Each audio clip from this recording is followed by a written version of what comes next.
நீங்க நல்லா கவனிச்சு பாருங்க. ஒரு முருங்கை மரத்தை ஒடிச்சு ஊண்டி வச்சோம்னா பொழைச்சிரும். எந்த மரத்தை வேணாலும் வெட்டி வச்சா பொழைக்கிற தன்மை உண்டு. அதுக்கு ஒரு காரணம் இருக்கு.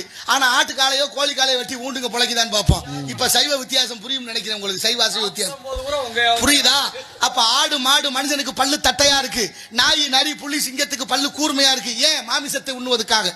நீங்க நாய் நரி புலி சிங்கத்துக்கு கடவா பல்லு இல்ல, வியர்வை சுரப்பி இல்ல. ஆடு மாடு மனிதனுக்கு கடவா பல்லு இருக்கு, வியர்வை சுரப்பி இருக்கு. சைவத்துக்காக படைக்கப்பட்ட உடம்பு இந்த உடம்பு. வள்ளுவர் கூட 1330 குறளை எழுதி 133 அதிகாரம் வச்சு ஒரு அதிகாரம் புலால் மறுத்தல், கொல்லான் புலாலை மறுத்தானை கைகூப்பி எல்லா உயிரும் தொழும் என்று பாடுகிறாரு. கேட்கிறோமா? எங்க ஐயா வாரியார் சாமி சொல்றாரு, மனுஷன் செத்தா புதைக்கிற இடம் சுடுகாடு, மனுஷன் செத்தா புதைக்கும் இடம் சுடுகாடு, ஆட்டையும் மாட்டையும் கொண்டு புதைக்கிறீங்களே வயிறு என்ன சுடுகாடான்னு கேட்கிறாரு. ஆமா, 40 வயதுக்கு மேல ஒண்ணு சொல்லுவாங்கல்ல, ஆணைக்கு ஒரு காலம் வந்தா பூனைக்கு ஒரு காலம் வரும். என்ன ஆணைக்கு இங்க பூனைக்கும் காலம்? ஆணைக்கும் பூனைக்கும் காலம் என்ன தெரியுமா? ஆணைனா ஆணை இல்ல, ஆ என்றால் பசு, நெய் என்றால் பசு பால்ல இருந்து கிடைக்கக்கூடிய நெய். பசு நெய் சாப்பிடுறதுக்கு ஒரு காலம் உண்டு. பூவுல இருந்து கிடைக்கக்கூடிய தேன் சாப்பிடுறதுக்கு ஒரு வயசு உண்டு.